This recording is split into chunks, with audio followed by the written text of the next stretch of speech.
this video, I'll show you how you can add and invite friends, crossplay on Marvel Rivals. Now, what you need to keep in mind is if you're on the PC like I am, you cannot enable cross-platform. It will just be randomly when you queue up. So you cannot do it manually, but if you're on the console, what you would do is head over to the settings, scroll down here, and there will be cross-platform that you can turn on and off. So make sure you have that on, and then after that you want to add a friend. So come up here and click add, type in the name of the friend you want to add, and there will be a request in here for your friend, and they just want to click on it and accept your friend request. After that you just want to right click on them and press invite to team, and after that they will also get a request and they're gonna accept that.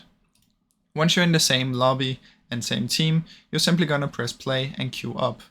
Now, like I said before, on PC you cannot manually add the cross-platform, so you can only play with console players if you randomly get into the same match. Now, I really hope you enjoyed this short video. If you did, please leave a like and subscribe, as it helps me out a ton. Thank you so much for watching.